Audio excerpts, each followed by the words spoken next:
Okay, तो अभी हम यहाँ पे ICNDT 2023 में आए हुए हैं और ये KappaWave कंपनी का स्टॉल है, राइट। सो ये हमारा इंडियन ब्रांड है केरल का, ओके। और यहाँ पे उन लोगों के पास कुछ मशीन है, ओके। सो उनका डेमो देखेंगे, उसमें बेसिक्स फीचर क्या क्या है, ओके। मतलब बेसिक के अलावा भी कुछ एडवांस फीचर है जो आपने नहीं देखे होंगे, सो वो फीचर भी दिखाएंगे। और दो मॉडल हमारे पास हैं, ओके, K22A और K22B करके, राइट। सो उनका डिफरेंस भी मिस्टर जॉन है, सो वो हमको दिखाएंगे। तो mister John, it's nice to meet you sir. Thank you, sir.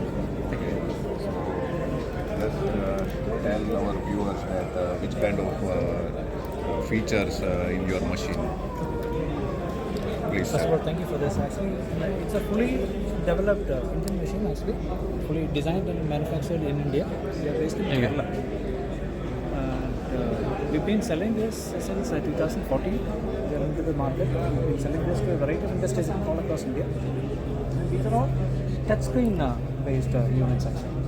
This comes with a 7-inch touchscreen display. And I have another model that has about 9 inches display. And both machines have some differences in terms of battery capacity and display size. This offers about 18 hours of battery, whereas the larger unit offers about 28 hours of battery, 27 to 28 hours. Basically, testing becomes fairly very easy. Being touchscreen, you have the convenience of changing the amplitude here, or if you come from the old analog background, you can just change range here. And we have actually slightly moved away from the traditional path of using 2 gates for measurements. Instead, we use a single gate, which if you can keep it to cross 2 suppose, it will give you an echo to echo value between any 2 signals. Okay, so we can do calibration. It is very easy for us. I mean, like if you want to measure some low thickness, for example, I have 1 millimeter to 10 millimeter thickness here. If I place this, what I'm using is a 4 megahertz standard normal beam probe, 10 millimeter size normal beam probe. If I place it here, you see these backward echoes there. So the first echo is visible, clear, and the beam path can be read as 9.8. I didn't calibrate, I'm just showing you this. So that shows at something like 9.8 millimeter. If I move on to a lower thickness, let's say 1, 2, 3, 4, 5, 6 millimeter here. So this is the first indication, maybe slightly buried within my initial pulse. And I'm looking at the second echo only because I'm reading it as something like 11.7. But if I place the gate to cross 2 indications, I can get the echo to echo thickness as 5.9. On the same token, if I move down to the lower thickness here, for example, this is 3 millimeters in thickness. So although my first signal is within the initial pulse, I may be able to see the echo to echo value on that thickness, that's 3 millimeter. And I'm going down with a 2 millimeter thickness here. So this is 2 millimeter thickness. Yes, echo to echo value 2.1. Yes, very accurate. And I'm just using a normal beam probe. You can certainly achieve this with a TR probe, of course. Yes. And if you use a frequency higher than 4 megahertz, actually, it's all related to lambda by 2. Yes. That clause actually. So if I go for something like 6 megahertz or maybe 10 megahertz, I'll be able to measure even 1 millimeter correctly, very clearly. If I place it on this, it becomes too crowded. Yes. So 4 megahertz is not the best one meant for that purpose. Yes. But otherwise, 2 millimeter and onwards and above can be easily seen. So this is one particular capability of this. Also, the machine has a pulse echo control. Actually here, you see this initial pulse has so much of width. So if I engage a pulse width control here, see on page number 7, there is a pulse width control. If you engage this and lower the pulse width, you can see the near surface resolution improves. So it gives you a better chance to actually figure out lower thickness. So let's say I'm going in for this 3 millimeter or maybe 4 millimeter, you see. I can still see that first echo. You see that's my first echo. You see that 3.8 directly there. Yes. Okay. So the pulse width control is ideal when you want to measure something very close by. When your near surface resolution has to be improvised, then this is an option. This is one way you can do this. By default, it has to be in maybe 7, 8 or 9 like that. That's all. Click OK and that's it there. Range calibration becomes fairly easy. Or if you want to, this is not the DAC block, but I'll just use this to pick up some backbone of course. And if you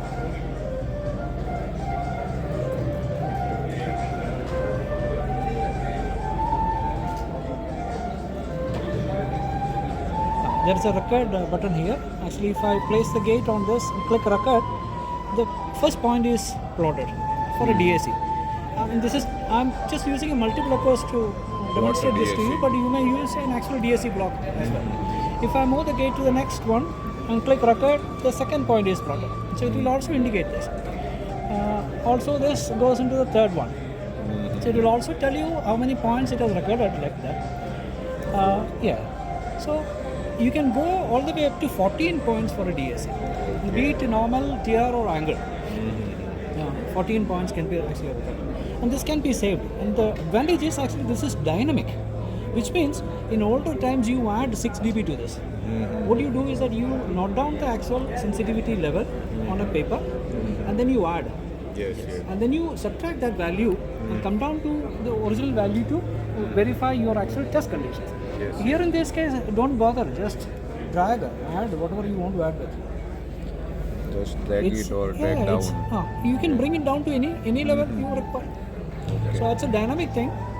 It also changes with respect to distance. Yes. So it automatically adjusts with distance. If you want to change the range, you can change. You can change after yes. plotting the DAC. Yes. And this can be saved. Actually, I'll just clear this. But otherwise, there is a saving option here. There is a SVST button provided. That's for save setting. So you can practically save over 1 million files in this. It comes with 16 GB memory. So don't bother about deleting or setting or anything. Just keep saving. Provide a number, and it's easy to recall as well. Just provide that number, and the file, that setting is brought back to you. You can save with DGS, DAC, TCG, whatever it is. Fairly easy. Also, that's DAC part. Similarly, you can also create a TCG. Each signal has to be elevated to the same level and then constructed, just like how you plotted DAC. At the towards the end, there is a TCG function is also there. If you click a single time a TCG end button, all the signals will be equalized. That's how that function works. And regarding DGS, there are 2 options in this. Traditional route is to pick up a backpole echo, set it to a certain level, and then use it for DGS. Okay. And then use it to plotted DGS curve. DGS, yes. And that technique works on any material with any probe. Okay. That also means that you don't require any reference materials. But there are also these days. I mean, the traditional thing happened sometime in 1950s. Now people have reference materials available. Like there are flat bottom holes available. With most companies, there are flat bottom holes. Why? Because they've already made a DGS curve and they want to verify this. Yes. So a flat bottom hole is made to verify this. But that flat bottom hole can also be used to create a DGS. Yes. So there are 2 options actually available. And the second one, with the flat bottom hole, is pretty accurate, but it's only in that material because that velocity difference. In the other case, you can place the probe on any material and then do this. So it is pre-plotted DGS in Yes, the and machine. the only exception is when you use an angle beam. When you use angle beam probe, there is no backpole echo. Yes. So you use a curvature, a quadrant echo, either V1 or V2 block. You use a quadrant echo, set it to a certain height, and then use. In earlier times, we use some correction values also along with it. Yes. And then it becomes 0. The other feature is actually, if you're using, this also offers you a B-scan ability, time-based B-scan ability, which is fairly easy to use with.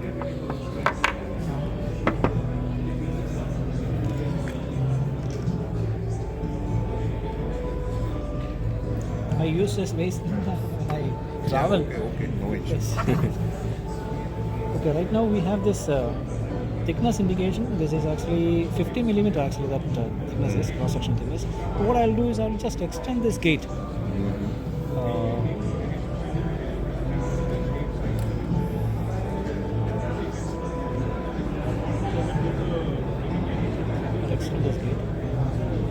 So as I move into this, if I can pick up another indication there. Okay, this is another one. This is my backward echo. And when I scan over, you have another indication there. Okay. Which is at a reduced distance, which is actually from this area, from that part. And this can be recorded. And the cross section can be plotted here. So two things have to be done.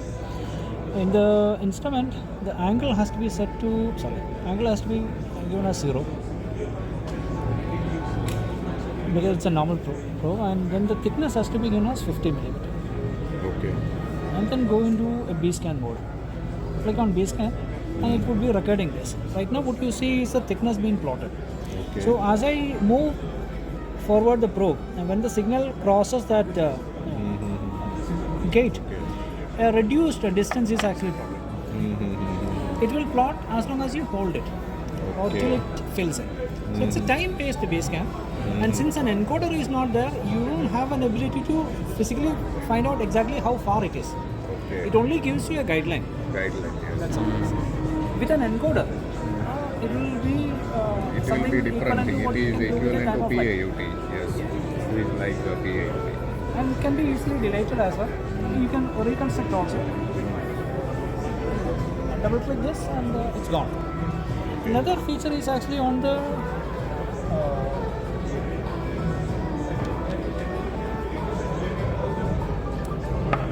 with the angle beam probe. Actually here, see the gate is primary gate is supplied with a cross mark here. You see that? We call it a crosshair. Actually, that one. Okay. That is sort of a function that always searching for a maximum height of a signal which is below. So if I pick up a signal here, try and maximize, it is trying to figure out exactly where is that maximum. So it will lock into that position. So this is the maximum distance that I'm actually, maximum height that I'm getting. Place it there, and then you have to do the velocity correction. Right now it's set for longitudinal wave. Change it over to shear wave, and then use a probe 0 function to move this to correctly read as 50. It is that simple. Just give me a second, so I'll just Okay. do that. I'll show you.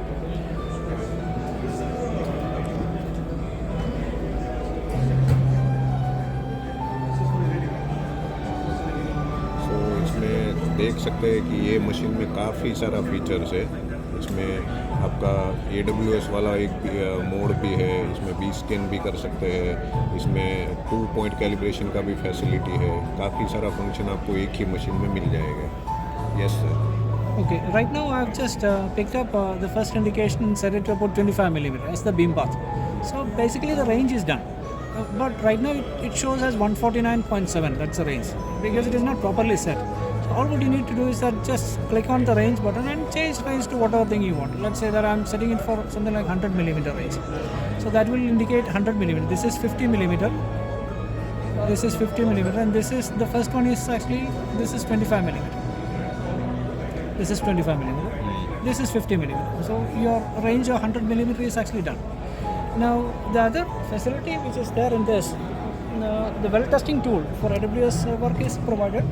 But otherwise, imagine that I'm testing such a component here, where the thickness, it's aluminum, where the thickness is actually 20 millimeter roughly. So what I'll do is I'll just change over some of the parameters here. Here the velocity needs to be changed to shear wave velocity in aluminum, which is actually 3130. Yes. That's a velocity in aluminum. Also now your angle has to change. Angle is about roughly 42 degree. Actually 45 degree probe will generate only a 42 degree angle in this material. Yes. So that angle has been changed. And the thickness of this material is about 20 millimeter. If so much is done, and then you go into a beam function here. For example, like I can pick up a signal out of this.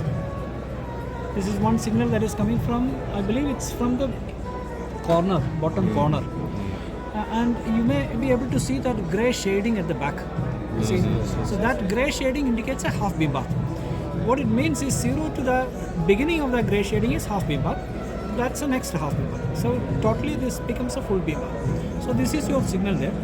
So if I engage the beam function, this beam function, then it will tell you where it is actually. This two horizontal lines indicates the top and bottom of the material with the reflector position. This is actually from the bottom corner. So if I pull this to double distance back, then you should be able to see the signal from the top. So it is like a half beam path and full beam path. Exactly. One second. Sir. Okay, this is the half, and this could be the full beam path. There are defects in between. That is why it is diverting some other defects are there. Okay, this is actually 1.5 beam path. That's a distance. Now, this is as far as the beam plotting is concerned. In earlier times, we used to have a paper and a protractor in the field to do this. So it becomes easy. We are using ultrasonic calculator previously. Also, paper and plot, graph paper. In Yes. graph paper, we plot this thing. Yes. It has become much more convenient. Convenient. Yes. So this can be deleted. You double click on this and that's gone. Actually, that beam function is taken off. The other thing I actually wanted to point out is you can use one of them small holes here to generate an AWS tool.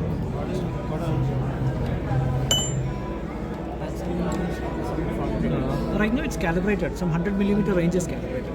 So I have a signal from that small hole figure. But two things I have to do. That velocity correction needs to be done because right now we were set for aluminum.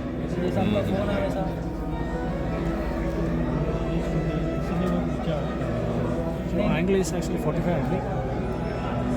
Thickness I'll just put it as something like 50.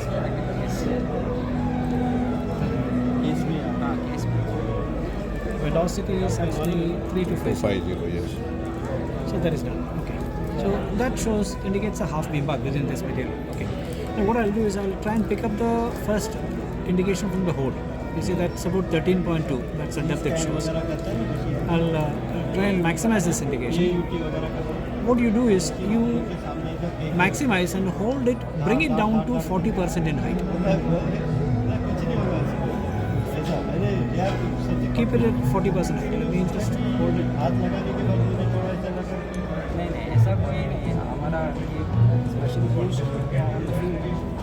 This is that signal. I'll hold it there. Set it to about 40% in height. Now you have the AWS button here. There is AWS 1 button. It need not be exactly 40%. It will automatically sense this. So once you there, click on this AWS function, and the A, B, C, and D values are actually okay. What it means is actually if you go through the AWS code, there is an equation given as A minus B minus C equals D. Okay. So basically you are looking at the D value. If you use the math, then you have to note down the A value, also the C value. B is given to you as a reference, and then work out to see what is the D value. Then run through the code for your acceptance. In this case, it is simplified. Now you can change amplitude, whatever to distance you want. What I will try and do is I will pick up a signal of this large hole. See, this is the signal. You see, it has much higher amplitude. So I will pick up this signal, bring it down to within the screen, and then look at the D value. It's a negative value that shows minus 10. Okay. So this negative value indicates that is something much more severe than the reference that you have actually taken. That calls for rejection. So if you go through the AWS code, this would be on an acceptable condition. They have given a table for that, and we have to accept or repair according to that. A, B, C, D, they have given a reference also. Thank you, sir. Thank you very much. Thank you, sir. It is a very good explanation.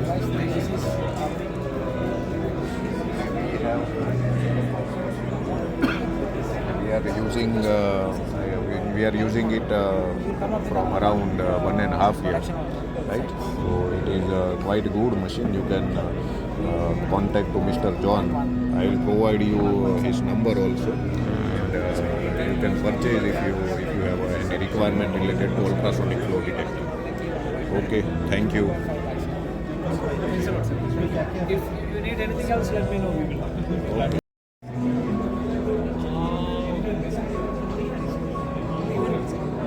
Do you have website?